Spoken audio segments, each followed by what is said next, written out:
Assalamualaikum warahmatullahi taala wabarakatuh. Saya Najib Bakar kembali ke podcast Sembang Project. Dah lama saya tak bersiaran, tapi kali ini saya kembali bersama anda di luar studio. Studio sekarang ni saya berada di sebuah gerai durian di Taman Cempaka, Ampang. Lokasinya terletak di Jalan Cempaka berhampiran kedai perabot. Nama kedai ini adalah Durian Fresh. Nampak tepi jalan ni. Jadi musim sekarang bukan musim durian Pahang. Kedai ni ada juga ambil durian, tapi dia orang ambil durian dari Tangkak, Johor. Adalah kalau tuan-tuan tengok belakang ini ada Musang King dan juga udang merah dari Tangkak, Johor lah, bukan dari Pahang Jadi orang kata sekarang ni durian ni macam dia berkata bukan makanan bermusim dah kot mungkin. Tapi benda tu saya akan tanya sebentar lagi kepada tetamu kita hari ni. Encik Anwar, apa khabar Encik Anwar? Baik. Yes. Terima kasih. Kita punya tetamu kita hari ni yang merupakan sebenarnya asal-usul profession Encik Anwar adalah bidang engineering, construction, project management. Dia orang kata geng-geng STEM lah. Geng-geng STEM. Kemudian bila pencen melibatkan diri serius dengan kebun durian. Encik Anwar ada kebun durian sendiri di area Gombak, kalau tak salah? Gombak dan Perak. Luas tu berapa Encik Anwar? Luas adalah 6-7 ekar. Okey. So maksudnya Encik Anwar ni kalau nak tahu memang minat dengan research, macam-macam jenis kajian yang diminat nak buat.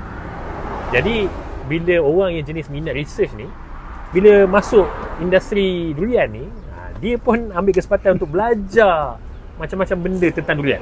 Sampai ambil masa ke Kemboja, Vietnam semualah. Lebih kurang macam tu untuk belajar tentang durian. Yelah, bila kita tahu lebih banyak, kita boleh bawa ilmu tu balik ke Malaysia dan praktikkan di kebun sendiri lah. Jadi apa durian yang kita ada depan kita ni adalah durian Musang King, Tangkak, Johor. Tapi saya nak tanya Encik Anwar lah, apa beza lepas Encik Anwar rasa Musang King Tangkak dengan Musang King Raup ataupun dengan Musang King grade tertentu? Silakan Pak. Okay, dari segi Musang King lebih kepada perbezaan farm management, penjagaan, baja, hormon, biostimulant, itu yang membuat beza. Kalau kita macam biasa-biasa tu, walaupun kita secara kampung, durian Musang King tu akan ada basic rasa lah Musang King, tetapi dengan advance in nutrition, buah dia jadi besar, seragam, tebal, color dia, aroma dia akan keluar semua. Tetapi itu kos memanglah tinggi dan ilmu dia tinggi. Jadi apa yang saya perhatikan, kalau yang farm-farm di Malaysia banyak juga yang menghasilkan premium Musang King ataupun duri hitam untuk ekspor. Diorang memang luar biasalah penjagaan management farm dia. Maksudnya kita tak payah sangkal lah kenapa harga Musang King tu sangat-sangat mahal. Betul sekali. Dan kalau di luar ni, kalau kita tengok Musang King yang jual macam ini dan Musang King yang grade A ekspor China ataupun Singapura ataupun Hong Kong, itu memang grade dia lagi tinggi dan requirement untuk ekspor farm tu kena ada MyGAP, My Good Agricultural Practice. Jadi all this add up to a lot of cost. So maksudnya bila orang kata grade A Musang King tu sebenarnya tak dijual dalam Malaysia lah. Ada. Hanya untuk ekspor. Ada, tapi ada juga. kita ada. Sangat tapi eksklusif dengan lah. rega je kita tahu. Kalau dia jual Musang King, say hari ni 38 kan. Kalau dia jual dekat Malaysia RM80 sekilo, RM65 sekilo. Maksudnya different grade lah. Itu different grade. Different game altogether lah. So untuk dalam 2-3 hari ni, yang grade A di Raup pun di ladang RM60. RM60 di ladang Ladang RM60. RM60. Tak ada murah, RM60. Kalau B tu RM45. Kalau B. Itu harga dalam 2-3 hari ni. Tu kira mahal ke, murah ke ataupun biasa? Ataupun pernah melonjak lagi mahal? Itu antara apa tu, grade A untuk export. Harga dia lebih kurang stable. Okey, Lebih faham. kurang stable. Okey, nak tanya, tapi bila RM60 katalah kat ladang dia orang ambil, dan kemudian dia ekspor. Harga sampai kat ekspor dia berapa agak-agak? Dan lingkungan berapa? Kalau dekat Hong Kong RM300 ke atas. RM300 ke atas. Sebiji. Sebiji. Jadi durian adalah satu mungkin jadi fine dining delicacy di hotel-hotel mahal mungkin di sana tu. Very eksklusif. Very eksklusif punya. Orang-orang kaya je lah. Kayangan ada dah makan ni. Okey. Tapi bila cerita pasal ekspor lah Cik Anwar, saya nak tanya sikit lah. Macam mana proses nak ekspor tu? Bila durian gugur, kita tahu durian ni dia tak tahan lama lah. Takut lama dia akan masam kan. Jadi temboyak pula kan. Jadi macam mana proses nak durian tu dan sampai ke Hong Kong tu? Ambil masa berapa lama? Macam mana proses dia? Kalau untuk ekspor, durian tu kena ikat atau menjaring, tak bagi jatuh atas tanah. Okey. Lepas tu terus cuci, packing, grading, kotak, fly. On the same day? On the same day. Fly terus? Fly. Oh. Hanya beberapa syarikat saja yang diberi kelulusan untuk ekspor ni. Oh, tak jadi banyak dia lah. orang memang ada warehouse yang very facility dia very high tech lah. Orang kata high tech lah. Tapi kalau macam dulu-dulu orang ekspor yang frozen tu boleh simpan dalam nitrogen, kumpul simpan lama, lepas tu hantar dalam refrigerated container. Yang tu boleh tahan lama sikit lah. Itu tahan lama, itu frozen. Cuma rasa dia mungkin tak sama lah. Kan? Rasa dia tak sama. Hampir sama tapi bukan macam ni lah. Tapi sebelum kita start tadi Encik Anwar, sebelum kita sambung lah, tetamu kita hari ni nama Anwar, saya Najib. Tu you all fikir sendiri lah. Okay. Sebelum kita start tadi, kita dah sembang tentang macam mana sebenarnya Thailand, Vietnam, Laos pun ada varian Musang King.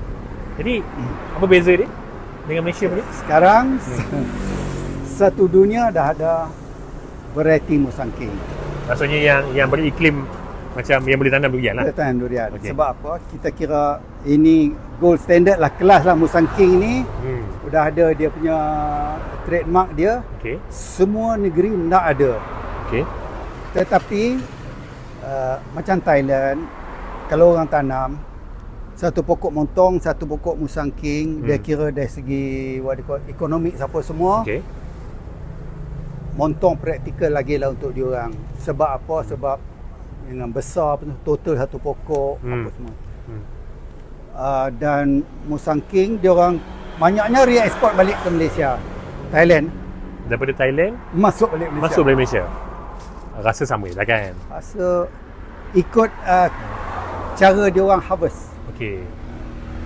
Tapi selalunya diorang ni yang montong lah. Potong. Dia potong lah, maksudnya tak tunggu gugur lah. Bila potong ni, apa yang membezakan rasa dia? Profil rasa dia, kita dari segi kemanisan ada beza, aroma ada beza, color ada beza. Sebab maybe the last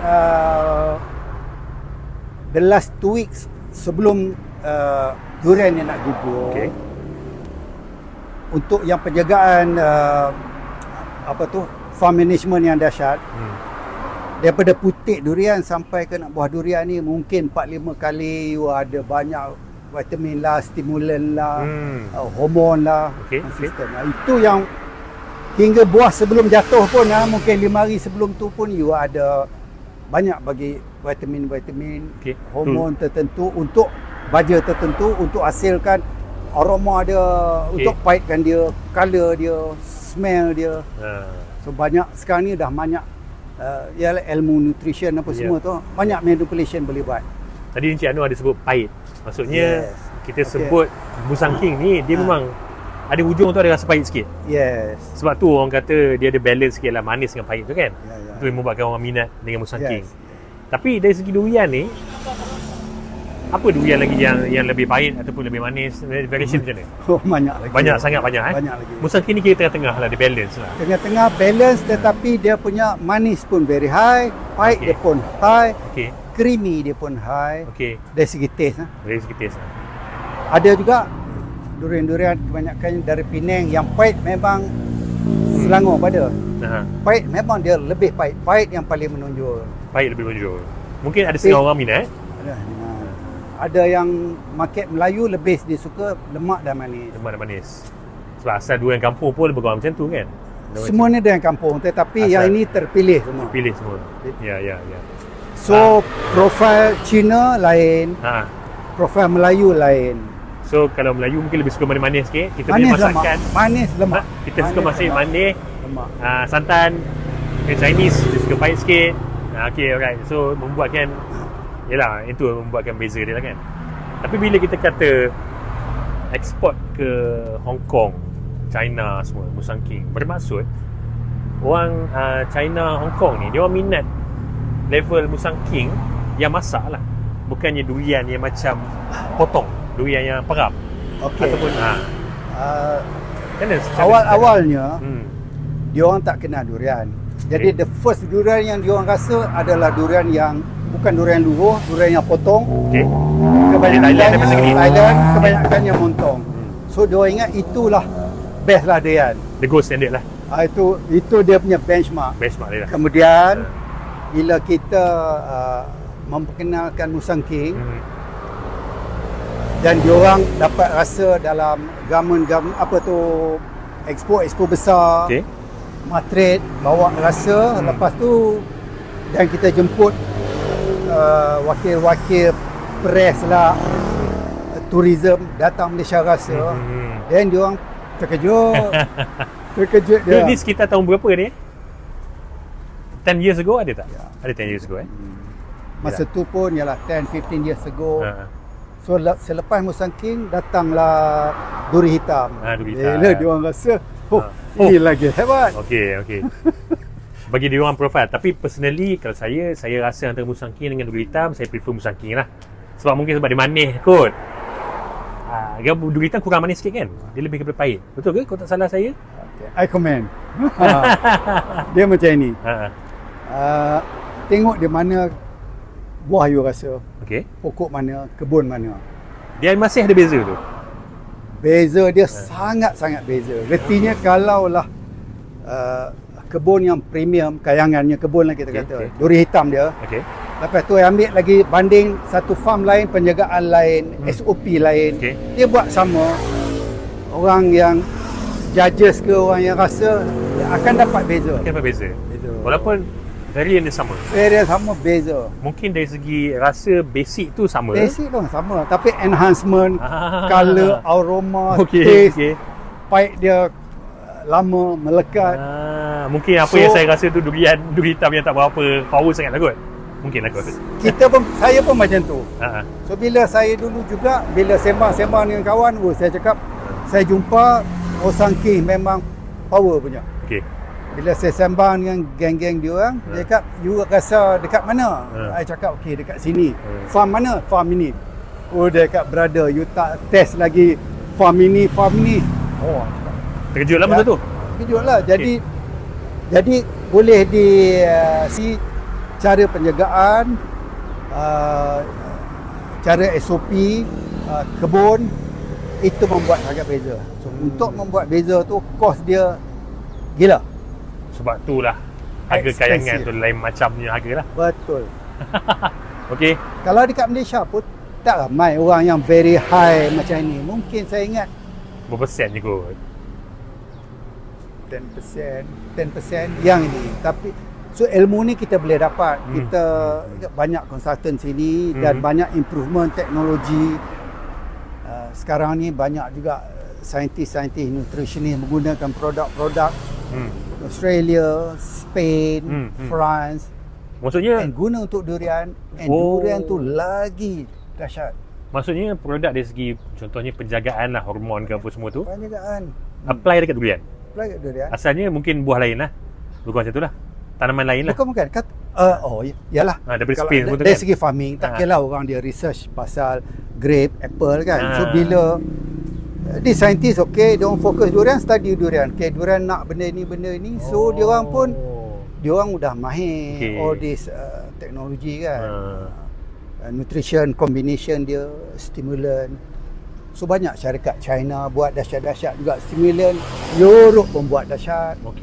Australia pun buat dahsyat. Jadi dari segi teknologi dia orang fighting juga. Faham. Tapi kita farmer kadang-kadang tu cost satu. SOP teknik tak ada ramai orang yang pimpin betul-betul. So kebanyakannya macam saya sendiri, saya pergi Thailand buat banyak visit. Lepas tu bila saya travel Vietnam, Cambodia, saya terkejut sana lagi dahsyat. Bila kita fikir sebab apa? Sebab macam Cambodia, Vietnam, diorang baru nak mula durian. So diorang open to scientist input produk daripada best in Europe. Netherlands punya produk. Jadi bila diorang new, beza dengan kita Malaysia, Thailand ni, kita otak kita dah selesa dengan style lama. Yes. So bila orang contoh Vietnam ataupun Cambodia, nak buat durian, ini caranya. Step 1, step 2, step 3, ada SOP yang ini. Dan diorang follow. Diorang follow. Dan memang hasil dia super. Kita Malaysia ni mix and match, banyak guru, banyak ini. Jadi cacah merebah. Lepas tu kita pula sikit-sikit tengok YouTube, sikit-sikit tengok TikTok. Pun itu pula sumber kita ingat, that's the best lah kan. Tapi bila kita understand Thailand ada SOP yang bagus. So now Vietnam ada SOP bagus. Cambodia SOP bagus. Produk range lain-lain. So mungkin kena banyak trial lain juga lah. Bukan macam tu lah kot. Tapi maksudnya Cik Anwar, bukan pokok durian ni kalau dah tinggi besar, dia kata dah ada 10 tahun dah berbuah ni. Katalah contoh. Pokok musangking ni dah 10 tahun berbuah. Next year dia nak cuba cara Netherlands contoh, dia baja apa semua. Adakah next year punya buah tu akan menghasilkan buah yang berbeza rasa daripada tahun ni? Sebab adakah macam tu? Dari segi rasa, memang nutrition banyak influence. Nutrition, weather banyak influence. Nutrition dengan weather banyak influence. Weather, yalah. Air semualah kan. Itu yang membuat banyak beza. Nutrition ni dari segi baja lah, of course lah, baja pun nombor satu lah. Apa type of baja, banyak mana semua nak apply. So kemungkinannya adalah next year punya buah tu akan rasa lebih sedap lah kalau diikut banyak, SOP yang lebih. Banyak yang macam tu. Dan banyak juga pekebun durian Cambodia, Malaysia pun banyak. Contohnya macam Raub, Bengkalan Hulu. So diorang katalah ada satu SOP yang dah praktis. So bila banyak advancement, ilmu-ilmu ni melawat merata-rata lah. Jadi cakap apa tu, mungkin room for improvement sangat banyak. So this where consultant datang, advice, and diorang praktikkan SOP tu mula 50%, 100%, sememang beza. So maksudnya kita boleh bayangkan lagi 10 tahun lagi dengan ilmu yang ruang yang lagi luas ni, kita boleh bayangkan 10 tahun lagi musangking mungkin lagi sedap dari sekarang, mungkin lagi hebat, lagi besar mungkin lah kan, sebab you can kita say improve kan, perfection lagi. Itu belum cerita yang hybrid lah, kahwin sana kahwin ni, tu hybrid itu satu hal kan. Satu hal lagi. So apa yang ada ni pun itu yang saya cakap awal-awal tadi, musangking daripada farm A, musangking daripada farm B beza, musangking tanah tinggi beza, musangking tanah rendah beza, terlampau banyak beza. Jadi kalau kita sebut musangking, kita makan, lepas tu kita samakan semua musangking, no. Sebenarnya tidaklah macam tu. Tidak. Sebagai seorang yang bukan gila sangat makan durian tapi suka durian, saya kena mungkin akui sebab hari ni menjadi musangking, saya rasa ada sedikit beza dengan pernah musangking yang saya makan sebelum ni. Tapi mungkin basic rasa dia sama lah. Lagi satu, pokok baru pun ada banyak influence juga. Ada beza pokok baru dengan pokok yang maybe 10 tahun naik ke atas, sangat beza juga. Pokok matang lagi sedap ke? Lagi sedap. Dia macam tua-tua makin bersantan lah kata tu lah. Okey. Lagi deep rasa Lagi dia. deep rasa dia. Macam fine wine lah orang kata, orang putih kata. Yeah. Macam tu lah. Okey. Bila sebut pasal export ke China semua, dan China sekarang of course teknologi dia very high lah. So adakah Malaysia satu kemungkinan satu hari nanti akan tergugat dengan industri durian yang ditanam di China? Ada kemungkinan tak? Adakah sebab cuaca di China tu agak berbeza, dia takkan mungkin menghasilkan level Musang King macam kita? Pandangan Cik Anwar. Apa saya nampak, Vietnam, Cambodia banyak orang tanam Musang King tapi small scale. Okey. Bila dia orang compare penghasilan per pokok dan jual borong dia, Okey. lebih lumayan dia orang tanam montong lagi. Montong. Okey. Pasal dia orang ni kira potong buah, Ya, kira ya. kilo. Ya. Harga Musang King montong dekat farm hampir sama. Tapi penghasilan kurang Musang King. Okey. Itu satu. Okey. Itu dari segi Laos dengan Thailand lah. Tapi adakah China pun dah terlibat nanam durian sekarang? Saya ada baca berita. Ada. Tapi adakah tak successful lagi. Takkan successful lah. Hainan apa semua tak successful lagi. Sebabnya cuaca lah. Cuaca Malaysia Cuaca- ataupun khatulistiwa ni optimum lah. Tanah Malaysia is tropical soil. Ya. Sangat beza dengan temperate western soil, sangat beza. Jadi beza. Maksudnya pekebun durian di Malaysia ni tak perlu risau sangat lah kot dengan industri durian di China mungkin. Kalau premium punya produk tak risau. Tak risau Ya, sebab Kalau nak risau, Indonesia. They are fighting.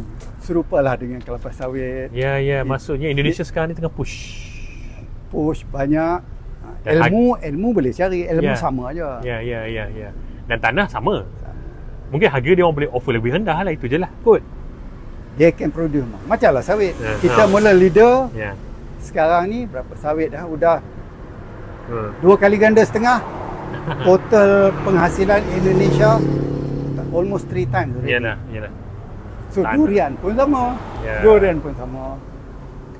So dia punya best durian. Tetapi banyak Indonesia juga, Musang King and duri hitam juga. Memang dia ambil. fight. Tapi rakyat dia banyak, masih okey lagi tak?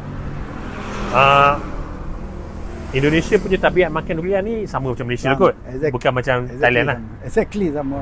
Tapi bila orang kata Musang King ni, dia agak premium harga. Kalau banding per kapita pendapatan penduduk di Indonesia mungkin lebih rendah sikit. Adakah pasaran Indonesia tu tak sangat lah kot untuk Musang King? Tapi dia punya orang target export lah kot mungkin. Orang Indonesia yang kaya lebih daripada penduduk Malaysia ni. Betul juga kan. Dia orang 300 juta, kita 30 juta. Kita punya rakyat 10% saja daripada dia orang lah. Indonesia, kalau dia ramai yang kaya, ramai yang boleh bayar premium. Betul juga kan. Kalau kita kata rakyat Indonesia yang super kaya tu 5%, dah berapa juta dah tu. Exactly. Betul lah tu. Separuh daripada Malaysia punya rakyat lah. Okay, make sense. Kita yang larat bayar dengan harga Malaysia ni pun Musang King tak banyak juga. Ini expensive. Betul. Kalau pergi kedai SS2 RM50 sekilo, expensive. Sebenarnya dah. Expensive. Kalau saya ingat zaman saya kecil-kecil dulu lah, zaman tu durian ni tak dipandang sebagai buah yang mahal lah. Apa 30 years ago tak ada rasa macam satu buah yang mahal lah. Selalu ambil tanam, ayah pun ada kebun durian kampung. Exposure, marketing. Ya. Orang pun dah banyak duit. Ya. Lepas tu dia nak try something yang, lepas tu bila kita ambil benda premium, orang kejar sebab premium dia. Ya. Dia macam brand juga lah, sama. Kalau Musang King jual dekat China harga murah-murah tak nak. Dia tak memang up 200-300% berebut dia orang. So ceritanya di China orang sanggup beratur dekat store-store yang besar ke apa, 2 benda je orang sanggup beratur. Tahu apa? Apa dia tu? iPhone dengan duri hitam. Oh, duri hitam sorry Musang King. Musang King Durian lah. Durian lah. Okey, Orang iPhone sanggup iPhone dengan Musang King. and Musang King. Kira Orang boleh gila. Yalah sebelum kedai buka ha. untuk iPhone. Ya. Sama Sama untuk macam Musang King. Orang Cina beratur. Hebat. Hebat Ya. Baik. Penduduk berapa? 1.2 bilion Ya. China. Ya, market sangat besar. Orang yang rasa pun orang cakap maybe 5 or 10% je China yang rasa durian. Tapi daripada 1.2 bilion dah berapa dah? Kan? Okey, Cik Anwar punya kebun, balik dari kebun Cik Anwar lah. Tanam Musang King apa tu? Durian apa tu sebenarnya? Ataupun macam-macam campur. Saya konsep campur. Sebab mungkin intention saya dekat dengan Kuala Lumpur, lepas tu tak luas. Okey. Jadi kita konsep campur. Adalah main Musang King duri hitam itu main. Okey. Lebih kepada hobi lah kot mungkin. Kan? Jadi dia gini. Malaysia ni durian ni belum tanaman komoditi lagi. Dari segi Jabatan Pertanian ke apa, dari kementerian ke, bukan walaupun premium tapi dia bukan tanaman komoditi, padi ke, lada ke, kelapa sawit, getah ke, belum komoditi lagi. Belum lagi. Kalau satu hari nanti komoditi. Tapi sekarang ni yalah lambat. Tapi ada perancangan ke arah itu, saya rasa mungkin kerajaan ni. Mungkin ada, tapi hobis pekebun kecil. 2-3 ekar, 5 ekar, 10 ekar, banyak they create niche for themselves. Contohnya kawan-kawan kita di balik pulau. Okey. Di Raub dah terkenal kan. So sekarang ni tourism. Terus datang KL pergi Raub. Turun Penang pergi balik pulau. Untuk makan durian. So itu spesifik Durio tourism. Durio tourism nama dia. Dipanggil tourism. Macam-macam cerita yang saya dapat. Okey. Yang Cik Anwar pergi ke Vietnam, Laos semua tu kan. Untuk dapat ilmu tu semua tu. Katalah satu hari nanti ada pekebun, bila tengok podcast kita ni lah, ada pekebun kecil mungkin, Cik Anwar ni mungkin berjadi sifu lah. Kita boleh jumpa lah nak dapat ilmu. Cik Anwar ada social media ke untuk dihubungi ke macam mana? Ataupun macam mana nak hubungi Cik Anwar? Ataupun macam mana cara nak belajar dengan Cik Anwar? Macam mana ataupun biar kontak kita orang lah kot. Melalui kita orang, dan kita orang boleh linkkan dengan Cik Anwar. Tapi bila orang kata consultant ni, dia ada bayaran lah, of course lah kot. Kalau sembang-sembang mungkin free, tapi kalau nak minta betul-betul ilmu tu, of course dia ada sedikit. Ada lagi lah sifu. Sekarang di Malaysia banyak juga kumpulan-kumpulan yang bagi kursus, grup-grup yang buat lawatan durian. Jadi saya pun join juga berbagai grup, ikut follow merata-rata lah. Jadi kalau kita Thailand kadang-kadang macam-macam lah, kita tengok, rasa belajar. Vietnam lain, Cambodia lain. So ada different group. Jadi kita ni macam negara berkecuali lah, kita kawan dengan semua. Kawan dengan semua. Neutral lah. China ke, Vietnam ke, kawan semua lah. Thailand pun jadi banyak member. Jadi kita bila musim group, satu van, 2 van kita group, maybe fly to Songkhla, fly to Thailand. Kita suka pergi mana? Bangkok, betul pergi Chantaburi. That's the agriculture durian area. Lepas tu tiap-tiap tahun ada expo. So a lot of group, kecil-kecilnya group pergi. So kalau macam dekat Chantaburi ni bulan 5, awal bulan 5 first week ada expo. Jadi akan banyak juga grup-grup dari Malaysia ni yang pergi. Sambil melawat kebun durian, pergi expo. Dalam mencari ilmu tu, kadang-kadang tu kita pergi banyak kali. Kawan-kawan saya yang pergi tengok, last year hang juga pergi. This year pun hang pergi. Jadi orang yang betul-betul kaki durian, contohnya orang pergi, ulang pergi. Ya kan, setiap jenis tu ada ilmu barulah. Exactly. Tapi ni soalan last lah sebelum kita habiskan podcast kita hari ni.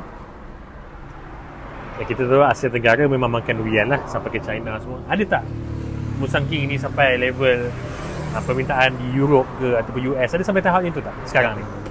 Ada banyak. Tapi komuniti Asia ke ataupun orang Eropah tinggi? masalah-masalah ni European, American banyak juga yang organize visit ke Malaysia, datang. Lepas tu bila dia orang dah terima, memang ada yang grup-grup yang ekspor. Frozen apa semua kan. Jadi kebanyakannya trip-trip dia orang daripada Europe, Australia ni melalui tourism, melalui grouping mencari benda-benda yang rare. Banyak organizer macam ni dan sangat berjaya dan permintaan dia hebat. Hebat juga Mas. Travel untuk yalah tourism ni durian export worldwide.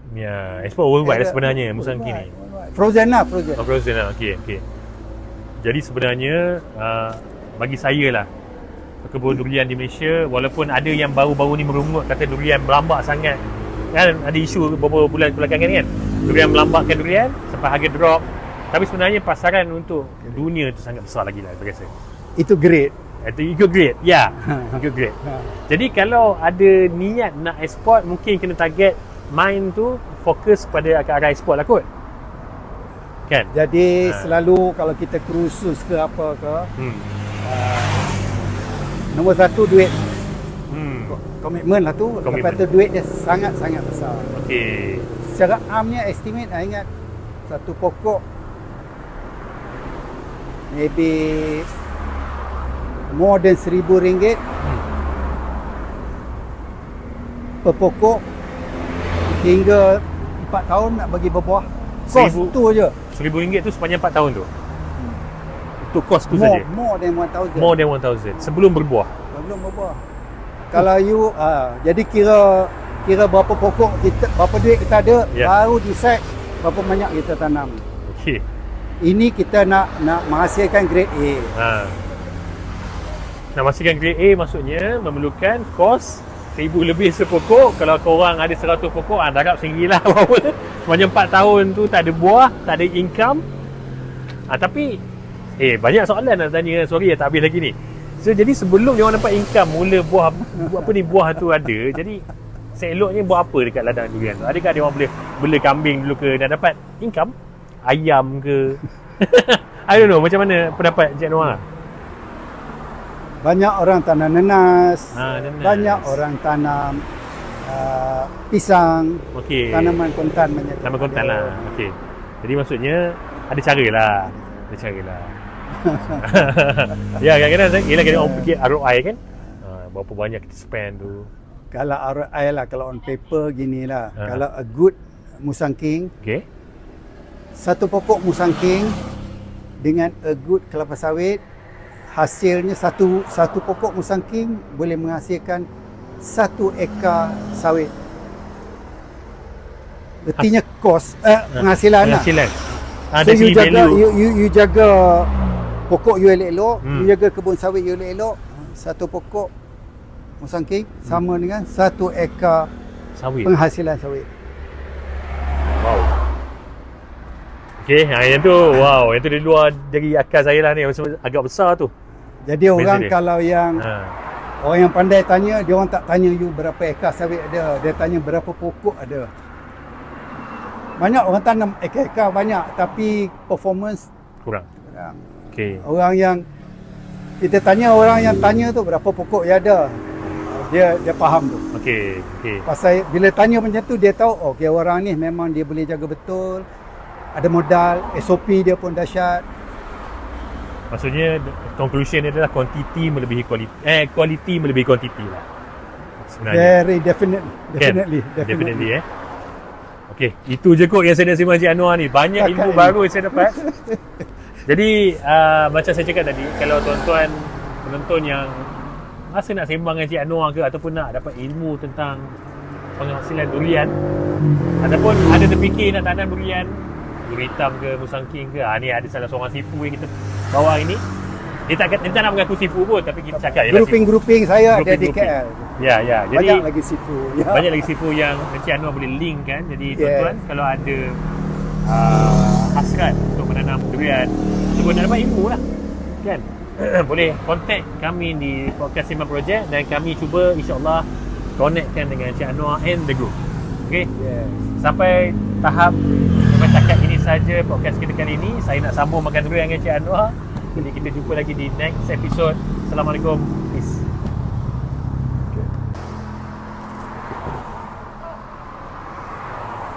Okey. Right. Terima kasih. Duduk je. Okey. Assalamualaikum warahmatullahi taala wabarakatuh. Saya Najib Bakar kembali ke Sembang Project Podcast bersama Encik Aidil. Aidil Ya betul ya. Okey, Aidil Aidil baru buka durian Musang King Tangkak Johor. Ya betul. Ya. Di apa nama kedai ni dia terletak di Jalan Cempaka. Jalan Cempaka. Berhampiran dengan Perabot Cempaka. Ya betul. Okey. Di sini walaupun orang kata bukan musim durian Pahang tapi masih ada durian durian Tangkak Johor. Tangkak Johor ya. Datang sini boleh makan durian. Cik Aidil ada, kalau tak tahu nak pilih durian mana boleh tanya Aidil macam mana nak pilih durian yang cantik macam ni nampak ni. Okey, sebab adakah sebab supply kurang sikit ataupun sebab apa? Dia apa musim dia belum banyak. Dia kurang sikit, kurang masih. Rakaman podcast ni diadakan pada minggu pertama bulan April. Ya betul. Ini kira adakah ni baru musim? Ni baru musim. Baru musim, ya betul. jadi buah tak banyak sangat? Tak banyak sangat. Mungkin lagi 2-3 minggu? Ya betul, pertengahan bulan 4 lah. Okey, bila banyak buah lagi turun harganya? Lagi murah. Alright. Tapi kalau sesiapa yang teringin makan durian tu, yang ada bini mengandung kat rumah nak mengidam durian tu, datang sini. Untuk orang-orang Ampang, orang-orang KL, datang sini je. Ada durian Tangkak Johor. Kita boleh bagi yang terbaik. Tak tahu nak pilih durian, tanya je Abang Aidil ni, dia boleh pilih yang terbaik lah boleh. Tak cantik ada apa kita langsung tukar. Okay. Langsung tukar. Dia buka daripada depan customer lah. Buka daripada depan customer, tak cantik ada apa, ada rosak kita langsung ganti. Okay. Satu ulas rosak kita satu ulas ganti. Maksudnya kalau satu ulas pun rosak dalam satu biji ni, kedai ni si durian fresh ni boleh buka durian lain, ganti balik satu ulas. Satu. Ya. Jadi itu bukan main-main lah. Maksudnya dia orang willing ni buka, tak kisah pun buka, semata-mata untuk korang dapat janji durian. Bagi customer puas hati. Ya betul. Jadi buka pukul berapa sampai pukul berapa? Pukul 12 tengah hari. Sampai pukul 12 malam. 12 jam. 12 tengah hari sampai 12 tengah malam. Dan di sini kemungkinan ada menu cendol durian juga ada nanti. Ada cendol, ada lemang mungkin. Ada lemang nanti. Jadi siapa yang mungkin ada yang mungkin tak makan durian, macam salah seorang toke kedai ni, dia jual durian tapi tak makan durian, tapi tak apa. Maksudnya ada menu lain juga ada di sini, bukan durian sajalah. 12 sampai 12 lah. Ya betul ya. Setiap hari. Setiap hari buka, tak ada cuti. Tak ada cuti. Dan tempat ni sebenarnya agak berangin tepi jalan, memang sedap. Cuaca sekarang ni kan musim agak panas. Jadi kalau tuan-tuan nak makan durian, datang sini. InsyaAllah sedap, berangin, layan durian best. Jadi cari abang ni, Abang Aidil ni. Ya. Okey, ada lagi nak cerita pasal durian? Ada ataupun ada planning nak ambil durian lain selain Musang King Udang Merah? Nanti kita mungkin dalam beberapa hari lagi kita mungkin buah pun dah start banyak. Ada durian kampung, ada IOI macam apa, Udang Merah, Musang King, kita lagi ambil banyak. Daripada Johor juga? Ya betul. Okey. Selalunya dalam setahun durian ni, Johor katalah bulan 4. Bulan Pahang 4. Bulan berapa? Mungkin Pahang dalam bulan-bulan 5, biasa bulan 6 macam tu lah. Okey, maksudnya Johor dulu, lepas tu Pahang. Lepas tu Pahang. Lepas Pahang ada tak apa Perak ke mungkin? Ada ke? Biasa dia sambung Perak ke. Okey. Perak pun ada Tapi juga. boleh kata sekarang ni sepanjang tahun macam lebih kata ada durian lah. Boleh kata macam tu lah. Memang ada, dia tak putus-putus Tak tapi putus-putus. tak, bukan musim besar lah. Okey. Sebenarnya durian ni dia tak putus-putus, ada tapi Ada je. tak banyak lah. Okey. Bukan musim besar kan. Okey. Kalau musim besar, orang kata musim besar tu bulan berapa selalunya? Ya. Kalau orang kata musim besar tu bulan berapa selalunya? Biasa bulan 4 lah. Bulan 4 kalau buah Pahang bulan 6 lah macam tu. Maksudnya bulan start bulan 4 ni bulan Johor dah ada. Bulan 5, bulan 6 Pahang itu pula memang datang. sambung lah. So maksudnya sambung 4, 5, 6, 7, 8 mungkin sampai mungkin bulan 8. Sampai bulan biasa sampai bulan 8 lah. Okey. Jadi masa ni adalah masa untuk korang yang teringin makan durian, datang cuba durian ni kira peringkat awal Johor. Jadi dalam 2-3 minggu lagi makin banyak. Dan bila makin banyak, macam kita teori demand dan supply lah, makin banyak buah, harga dia mungkin akan turun sedikit. Tapi kalau tu orang teringin sangat makan durian, datanglah sekarang di Jalan Cempaka berhampiran dengan Perabot Cempaka, gerai durian fresh. Cari Abang Aidil. Okey. Kita boleh bagi yang terbaik. Bagi yang terbaik. Okey. Alright, terima kasih banyak.